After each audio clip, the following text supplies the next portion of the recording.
శరీరం విష్ణువు యొక్క కంట్రోల్లో ఉంది. దీన్నంతటిని ఒక్కసారి చూడగలిగితే విష్ణువుని చూసినట్లే. ఇది చూడాలి అంటే నీకు ఇవ్వబడిన ఈ నేత్రములు చాలవు, ఆయన ఇవ్వాలి ఆ నేత్రం. ఆ నేత్రం తల్లికి పురాకృత సకృతం వల్ల ఇప్పుడు ఆ నేత్రం ఇవ్వబడింది, ఆమె చూసింది. చూడ్డంతో మొత్తం నారాయణుడు విశ్వమయుడుగా కనబడ్డాడు. ఇప్పుడు ఆమె దృష్టి ఏమిటి, ఆమె ఎక్కడుంది అంటే ఆమె తన శరీరాన్ని కూడా దాటిన యోగ దృష్టితో చూస్తున్నది. దీన్ని మనం ఊహించాలి, విషయాన్ని భావన చేయాలి, చేస్తే మీకు తెలుస్తుంది. ఇక్కడ మీరు మరొక విషయం తెలుసుకోవాలి. ఇలాంటి విశ్వరూపాన్ని అర్జునుడికి కూడా చూపించాడు. వివిధ సందర్భాల్లో విశ్వరూప సందర్శనం అక్రూరుడికి కూడా చూపిస్తాడు స్వామి. ఇలా చూపించినప్పుడు విశ్వరూపం వాళ్ళకి చూపించారంటే కొత్తగా విశ్వరూపం ధరించాడా స్వామి, ఇది ప్రశ్న వేయాలి మనం. అర్జున లేదా యశోద కాస్త ఉండు, నేను కొంచెం కాస్ట్యూమ్స్ మార్చుకొస్తాను, విశ్వరూపం వేషం వేసుకొస్తాను అన్నాడు కృష్ణుడు. ఇక్కడ మీరు తెలుసుకోవాల్సింది ఏంటంటే అర్జునుడికి కూడా దివ్యం దదామి తే చక్షుహు అన్నాడు. వాళ్ళ యొక్క చూపుని మార్చాడే తప్ప తన రూపుని మార్చలేదు పరమాత్మ. ఇది తెలుసుకోండి. వాళ్ళ దృష్టిని మార్చాడు, తన రూపాన్ని మాత్రం మార్చలేదు. వాళ్ళ దృష్టి మారగానే విశ్వమంతా కనబడింది వాళ్ళకి. ఇక్కడ అంటే మారింది వాళ్ళ చూపే తప్ప ఆయన రూపు కాదు. అంటే కృష్ణుడు పరిచ్ఛిన్నమైనటువంటి రూపముతో తిరుగుతున్నప్పటికీ ఆయన విశ్వరూపుడే, ఆయన విశ్వరూపుడుగానే తిరిగాడు. కనుక కృష్ణావతారం విశ్వరూపావతారం, విశ్వమయుడైన విష్ణువే కృష్ణుడు. కనుక కృష్ణుణ్ణి ఏదో అవతారం ధరించాడు కానీ సామాన్యంగా చూడకూడదు, పరమాత్మయే అని దర్శించాలి. ఎందుకంటే మొదట ఈ లీలలోనే తార్కాణం కనుక ప్రతి లీల కూడా పరమాత్మ భావ ప్రకటనమని చెప్పినప్పుడు విశ్వరూపావతారం అనే విషయాన్ని ఇక్కడ మనం తెలుసుకోవాలి. కనుక పరమాత్మ ఎప్పుడు విశ్వరూపుడే, ఎప్పుడు విశ్వం అంతా ఆయనలో ఉంది, ఆయన విశ్వమందంతటా ఉన్నాడు. ఆ విషయాన్ని అప్పుడప్పుడు యోగ్యులైన జీవులకి దృష్టి మార్చి చూపించాడు అంతే తప్ప తాను విశ్వరూపుడుగానే సంచరించాడు. కనుక కృష్ణ పరమాత్మ లీలామానుష విగ్రహుడై బాల మేఘశ్యాముడై ఉన్నప్పటికీ కూడా ఆయన రూపం విశ్వరూపమే. ఇది గ్రహించవలసిన ముఖ్యమైన అంశం. అందుకు ఈ లీలలో మనం తెలుసుకోవాల్సింది. మొత్తానికి ఆమె తెలుసుకుని కలయో వైష్ణవ మాయయో ఇతర సంకల్పార్థమో సత్యమో తలపన్నేరకయున్నదానను యశోదాదేవిగాను పరస్థలమో బాలకుడెంత ఈతని ముఖస్తంభయ్యజాండంబు ప్రజ్వలమయ్యుండుటకేమి హేతువ మహాశ్చర్యంబు చింతింపగన్. అలా ఆశ్చర్యపై చూస్తూ ఏ మహాత్ము వలన ఈ విశ్వరూపంబు కానబడిన బుద్ధి కంపమయ్యే ఆ మహాత్ము విష్ణు అఖిల లోకాధారు ఆర్తులెల్లబాయ ఆశ్రయింతు. ఆమెకి కృష్ణుడు శిశువు అనే దృష్టి పోయింది, అసలు ఆమె దృష్టి ఆమెకి లేదు. ఇప్పుడు మొత్తానికి ఈ విష్ణువుని నేను ఆశ్రయిస్తున్నాను. ఇందులో కనబడినవి నా మగడు, నేను, గోవులు, ఈ మందలు, గోపజనులు, ఈ బాలుని నెమ్మోమందు ఉన్న విధముగని ఏమరతిమి గాని ఈశుడితడే మాకున్ అని ఎప్పుడైతే ఆమె నమస్కరిస్తూ ఉన్నదో వెంటనే కృష్ణ పరమాత్మ మాయ కప్పెట్టాడు. అసలు రూపం చూసిన వెంటనే మళ్ళీ మాయ కప్పాడు. కనుక బాలుడి వలె కనిపించడం మాయతో ఆయన చేస్తున్నటువంటి లీల. మళ్ళీ ఆ మాయను చూపించాడు. వైష్ణవ మాయం పొందించిన ఎప్పుడైతే వైష్ణవ మాయ కలిగిందో వెంటనే ఆవిడ ఆ చూసిన విషయంలో మర్చి వెంటనే పిల్లవాడిని ఒళ్ళో పెట్టుకుని కొడుకని తొడపై నిడుకొని కడువేడుకతోడ మమత గావించ నృప, ఇతడు నా కొడుకే అని ఒళ్ళో పెట్టుకుందిట. ఈ విషయాన్ని ఆమె విస్మరించింది. మరపు జ్ఞాపకం మన చేతిలో ఉన్నాయా? సర్వస్య చాహం మృతి సన్నివిష్ట మత్త స్మృతి జ్ఞానమపోహనంచ అని గీతలో స్వామి చెప్పాడు. అవసరమైతే మరపు కమ్మిస్తాడు, అవసరమైతే గుర్తు చేస్తాడు. ఇప్పుడు ఆ మరపు కప్పించాడు. ఎందుకంటే మరి లీల ఎలాగా? లీల సాగడానికి ఆవిడ నారాయణ నారాయణ అని దండం పెట్టుకుంటూ కూర్చోవలసిన భక్తురాలు కాదు, నా పిల్లవాడు అని ఆడుకోవలసిన భక్తురాలు ఆవిడ. వాత్సల్యపూర్వకంగా తరించడానికి ఆ జీవుడి యొక్క సంస్కారం ఆ విధంగా ఉంది. కనుక వాత్సల్యపూర్వకంగా తన్ని ఆదరించవలసిన తల్లికి ఆ భావాన్నే నిలిపాడు. ఎవరెవరు ఏ ఏ భావంతో తనను ఆశ్రయించారో ఆ భావాన్ని అలా కాపాడతాడు ఆయన. అదే యోగక్షేమం వహామ్యహం అంటే. యోగం అంటే పరమాత్మని చేరే యోగం. ఏ యోగంతో పరమాత్మను మనం చేరడానికి మన జీవుడు ప్రయత్నిస్తాడో ఆ యోగాన్ని కాపాడి క్షేమాన్ని ఇస్తాడు పరమాత్మ. అది యోగక్షేమం అంటే. కనుక ఈమె యొక్క ఆ వాత్సల్య భావం అనే యోగంతో నీవు తరించాలి. కనుక ఆ వాత్సల్య భావాన్ని కాపాడాడు పరమాత్మ. వెంటనే తల్లికి ఇదివరకు చూసినదంతా విశ్వరూపాన్ని చూసి చూడలేదు అనలేదు, చూసింది అనలేదు. ఏదో చూశాను ఆయన నోట్లో, ఏవో కనబడ్డాయి, అవి లోకాల. ఇంతవరకు లోకాలు అనుకుంది, ఇప్పుడు ఏమనుకుందంటే భూమిని చూసింది కదా, ఆ భూమి ఆమె ఇప్పుడు వేరేగా అనుకుంది. అలాగే క్షీర సముద్రం చూసింది, కైలాసం కనబడిందిట. వాటన్నిటికీ ఇప్పుడు వేరే అర్థాలు చెప్పుకుంటోంది ఆమె. కైలాసో నవనీతి తిక్షితిరయం ప్రాగ్జగ్ధమృల్లోష్ఠతి క్షీరోదోపి నిపీత దుగ్ధతిలస స్మేరే ప్రసన్నే ముఖే మాత్రాజిర్ణ ధియా దృఢంచకితయా నష్టాస్మి దృష్టక్కయా తూథూవత్సక జీవ జీవ చిరముత్యుక్తోవతాన్నో హరిహి. లీలాసుకుడు కృష్ణకన్నామృతంలో ఎంత చక్కగా భావన చేస్తున్నాడో చూడండి. ఇక్కడ ఏమనుకుందంటే, ముందు చూసిన కైలాసం తెల్లగా కొండలా కనబడింది. ఆమె అనుకున్నది ఏంటంటే, ఇంతకాలం ఈయన గారు తిన్న వెన్న నాకు కనబడిందేమో అలాగా అనుకుందిట. తన క్షీరసాగరం చూసింది కదా, ఈయన గారు తాగిన పాలన్నీ అరగకుండా అలా ఉండిపోయేమో అనుకుందిట. భూగోళాన్ని చూసింది. భూగోళాన్ని చూసి మన్ను తిన్నాడని ఇప్పుడే కంప్లైంట్ వచ్చింది. ఇదివరకు ఎన్ని మార్లు తిన్నాడో ఆ తిన్న మన్నంతా ఉండకట్టి లోపల ఉండిపోయిందనమాట. మొత్తానికి పిల్లాడికి సరిగ్గా అరగడం లేదు అని చెప్పి, అరగాలని చెప్పి తుథు అని దిష్టి తీసిందిట. ఆ దిష్టి ఎలాగూ స్వామికి అక్కర్లేదు, మనల్ని రక్షించుగాక అంటున్నారు ఇక్కడ లీలాసుకుడు. ఎంత అద్భుతంగా భావన చేశాడు చూడండి. ఇలాగా యశోదమ్మ పరమాత్మని తన కొడుకును ఒళ్ళో పెట్టుకుందయ్యా అని సుఖయోగింద్రుడు చెప్పిన వెంటనే పరీక్షిత్ మహారాజుకి జలజల కళ్ళ నీళ్ళు వచ్చేటండి. ఆ పరతత్వాన్ని కొడుకు అని ఒళ్ళో పెట్టుకుందంటే ఎన్ని జన్మల సుకృతం ఆమెది. ఏం చేసుకుందయ్యా ఆమె అన్నాడు ఇక్కడ. ఏ పుణ్యాల వల్ల ఆమెకి భాగ్యం లభించింది. జగదధీశ్వరునకు చన్నిచ్చు తల్లిగా ఏమి నోము నోచెని యశోద, పుత్రుడనుచు అతని పోషించు తండ్రిగా నందుడేమి చేసే నందితాత్మ. దేవకీ వసుదేవులంటే మాకు తెలిసిపోయింది గర్జన్మలో చాలా తపస్సులు చేశారని. వీళ్ళు ఏం చేశారయ్యా వీళ్ళకి ఇంత భాగ్యం వచ్చింది అని. యశోదమ్మ భాగ్యం అంతా ఇంత కాదు. లీలాసుకులే చెప్తారు, యద్రోమరంధ్ర పరిపూర్తి విధాన దక్షౌ వారాహ జన్మని బభూవరమీ సముద్రాహ తన్నామనాథ వరవింద దృశా యశోదా పాణిద్వయాంతర జలై స్నపనం బభూవ.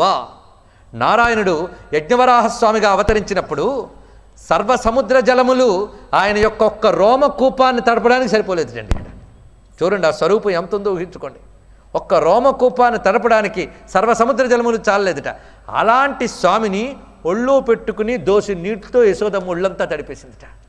ఎంత భాగ్యవంతురాలు, ఏం చేసుకుందయ్యా అని అడిగాడు పరీక్షిత్ మహారాజు. దానికి సుఖయోగింద్రుడు చెప్తున్నారు, నిజమే, పెట్టి పుట్టాలండి దేనికైనా. కానీ కృష్ణునితో ఆడుకున్నా పాడుకున్నా పరమాత్మతో ఆడడం పాడడం మనకు తెలుసా?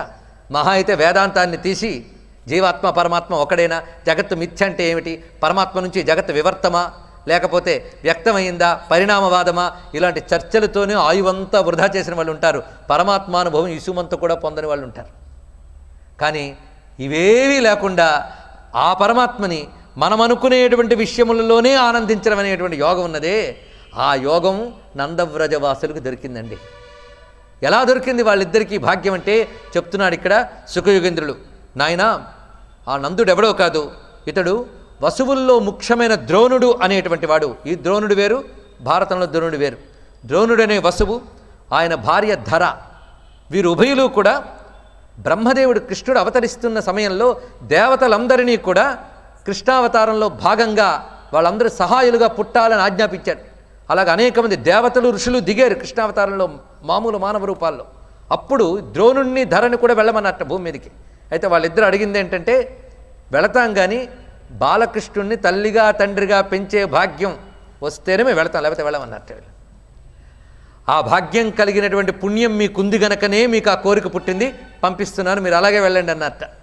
ఆ ద్రోణుడే నందుడు, ఆ ధరయే యశోదనాయన. ఇది వారి యొక్క భాగ్య విశేషం అని సుఖయోగిందుల వారు చెప్పారు. అందుకే ఈ దివ్యమైనటువంటి బాల్యలీలల్లో మనం మునిగిపోతూ, మనమే యశోదలమైపోతూ, మనమే గోప బాలకులమై గోవులమై ఆయనతో పాటు సంచరిస్తుంటే అందుబాటులోకి రాని పరమాత్మ అందుబాటులోకి వస్తే అదే కృష్ణావతారం. అందుకే కృష్ణావతారానికి ఒక ప్రత్యేకమైన మరొక పేరు సౌలభ్యావతారం. సులభం, సౌలభ్యం, అందరికీ అందుబాటులోకి వచ్చాడు ఆయన. అందుకే ఎవరెవరు ఏ ఏ భావంతో వెళ్ళినా వాళ్ళు తరించిపోయారు చూడండి.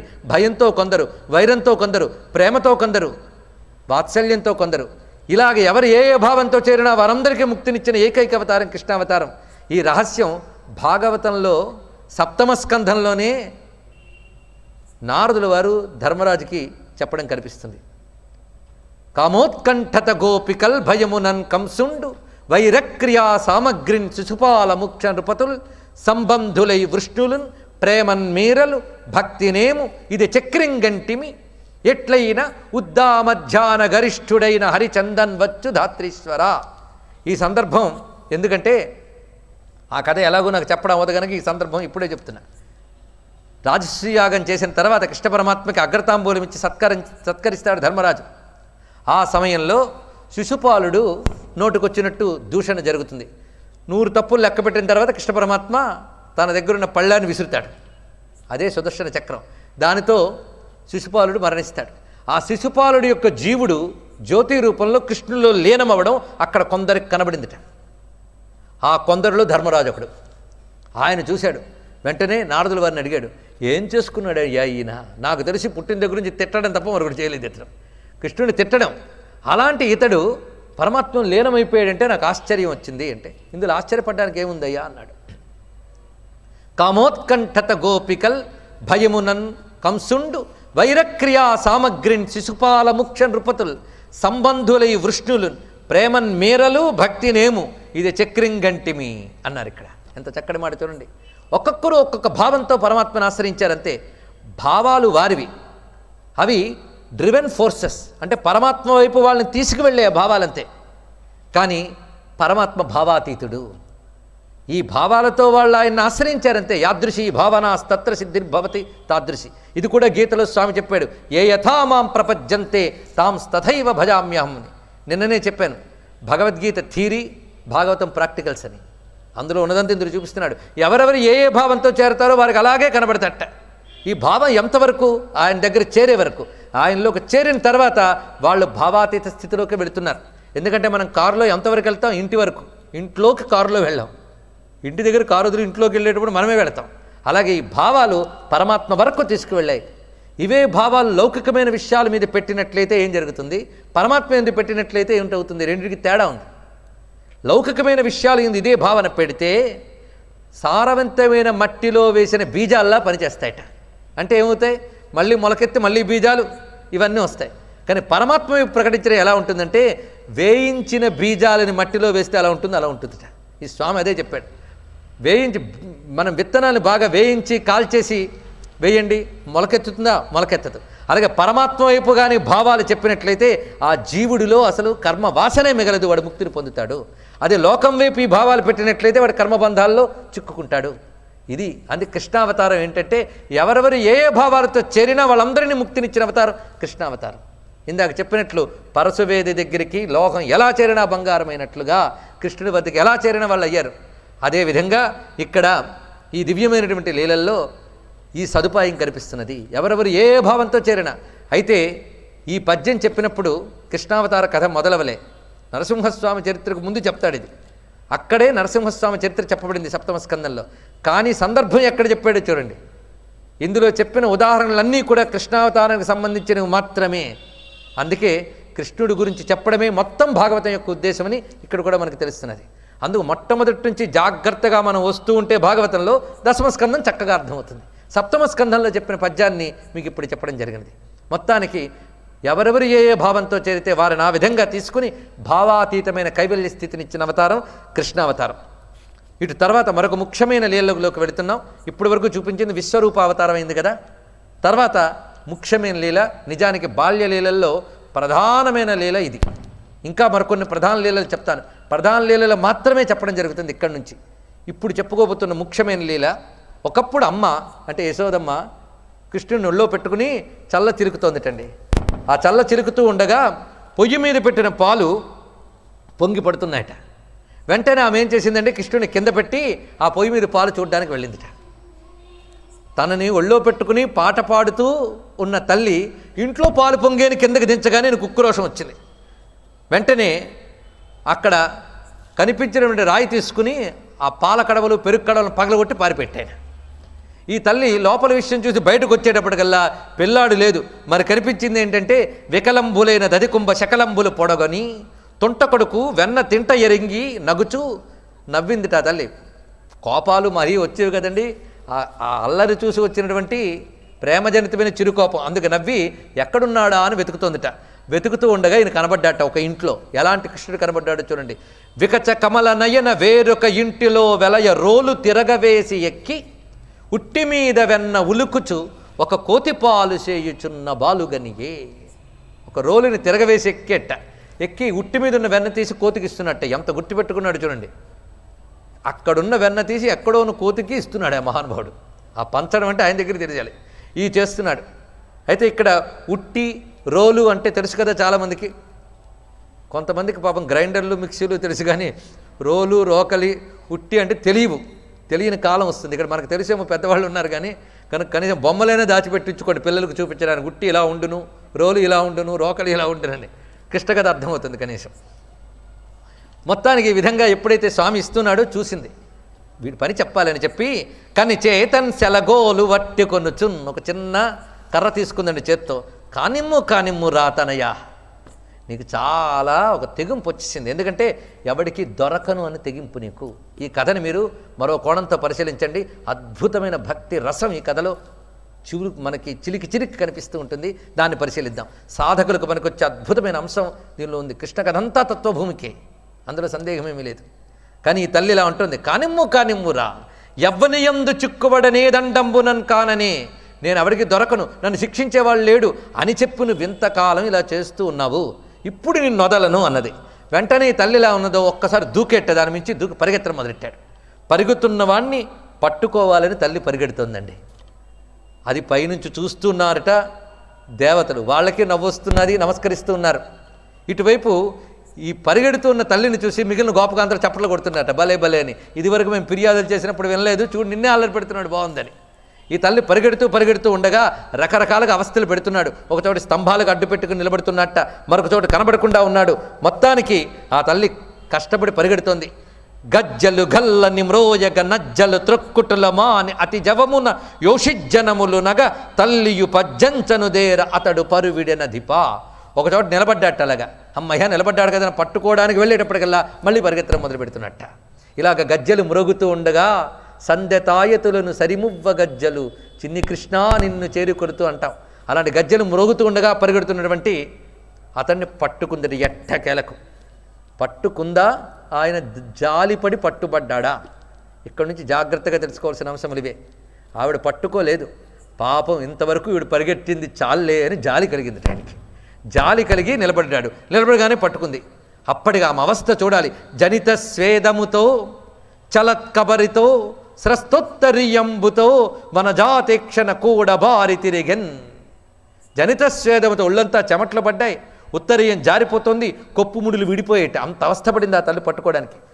మొత్తానికి పట్టుకుని ఇంకా లాభం లేదు, వీడిని కట్టేయాలనుకుందిటండి. ఇక్కడ ఇంతవరకు పట్టుకోవడం ఒక ఎత్తండి, ఇప్పుడు రెండో ఎత్తు కట్టడానికి ఏం చేసిందంటే, ఆ లలన కట్టె రోలన్ లీలన్ నవనీత చౌర్య లీలున్ ప్రియవాగ్జాలున్ పరివిస్మిత గోపాలున్ ముక్తాల్లామపాలున్ బాలున్. ఆ రోలన్